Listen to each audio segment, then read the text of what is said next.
À l'heure actuelle, qu'est-ce qui empêche une alliance, un rapprochement entre l'ONG de Kémy Séba, Urgence panafricaine, la Ligue de défense noire africaine de Eguchi Béhanzin et la Ligue panafricaine Umoja de Hamzat Boukari Yabara par exemple, pour ne citer que. Quelles que soient les affinités ou éventuels différends qui puissent exister entre eux, j'estime qu'ils sont capables et suffisamment intelligents pour les régler à huis clos, de mettre les choses à plat pour travailler sur une vision, un projet commun, établir un plan d'action dans lequel chaque acteur contribuera à l'atteinte du même objectif tout en restant en adéquation avec sa mission, ses aptitudes, ses compétences. Chacun à sa place. À l'instar d'une équipe de foot où chaque joueur maîtrise et occupe un poste clairement défini, chacun ayant un rôle crucial, déterminant à la victoire collective. Je voulais, pour aborder ce sujet, mettre en rapport la vidéo que je ne retrouve pas d'un adepte de la maths qui dénonce que selon ses propres dires, ses frères noirs savent que les Maghrébins ne sont pas leurs frères et que donc, lui étant adepte des spiritualités ancestrales africaines, serait véritablement frère des musulmans qui parmi les enfants d'Adam ont une teinte de peau se rapprochant de la sienne. Pour démontrer que il y a une hypocrisie, une tromperie, je dirais même une forme d'apostasie, non seulement par les Africains noirs que je prends en exemple ici, mais aussi chez ceux qui leur ressemblent chez les Maghrébins et autres.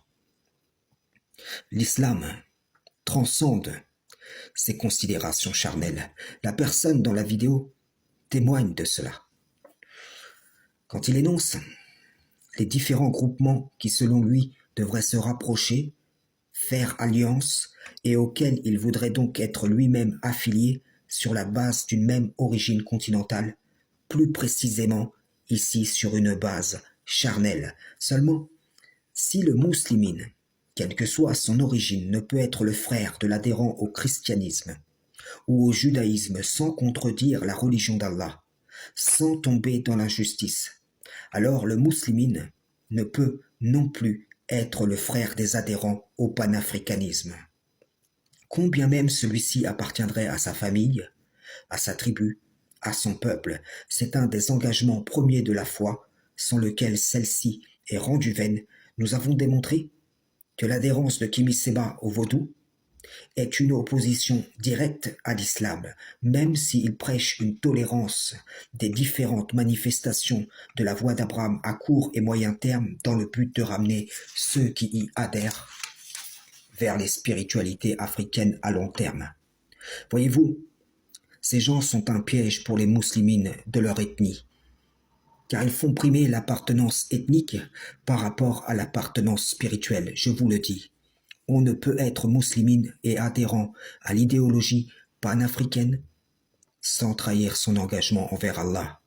On ne peut être musulman et adhérent au Maghreb United sans trahir son engagement envers Allah.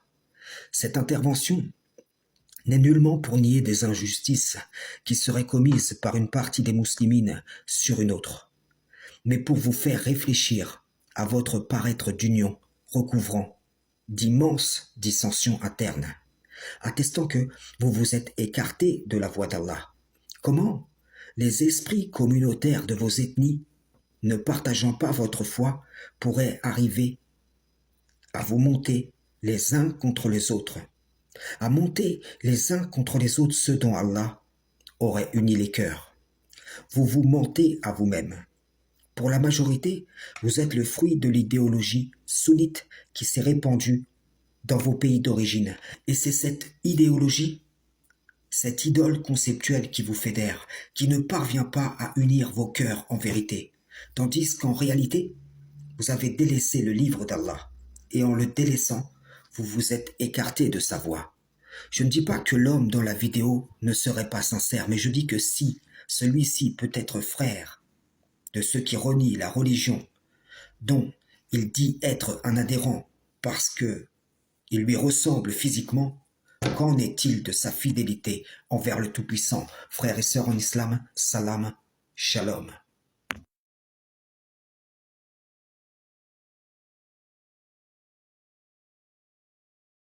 Et lorsqu'on se retrouve sur les réseaux sociaux, lorsqu'on va sur Snap, eh bien là en fait on constate que ouais, il y a des gens qui font du mal. Et c'est la raison pour laquelle j'avais évoqué Bassem la dernière fois. Parce que j'ai vu qu'il était suivi, que ça faisait du mal. Eh les gars, allez faire de la fond. Regarde ce qu'il est en train de dire. Préparez-vous au grand combat. Quel combat tu me parles? Hein? Allah il nous unit pour que toi tu me parles de combat de quoi? Tu joues à quoi? Non c'est vrai, il dit on est frères mais pas beaux-frères. Eh frère et pas beau-frère mais dans quoi? Parce que tu veux, ça m'a gardé les maghrébines pour faire quoi encore? Pour fourniquer avec elles. Donc en fait, la fornication est réservée entre maghrébins. Mais un Renoir, il peut pas fourniquer avec une maghrébine. Mais vous êtes tous les deux dans le haram. Je me désavoue de tout cela, moi. Si je les considère pas, moi je vais aller voir mes frères pour leur dire, écoutez, arrêtez, c'est haram. Mariez-vous. Pensez que ça va être une mère. Pensez que c'est une sœur. Pensez que c'est la fille de quelqu'un. Qu'elle soit subsaharienne ou qu'elle soit maghrébine. C'est une musulmane. Respectez-la. C'est ça qu'on est en train de dire à un moment ou à un autre. Et ça, encore une fois, c'est le dénominateur de l'islam. Donc, on me parle de racisme, qu'on essentialise la communauté noire et la communauté musulmane. Je suis désolé. Moi, en tout cas, en tant que musulman, dans nos mosquées, il n'y a pas de ces choses-là. Alhamdulillah.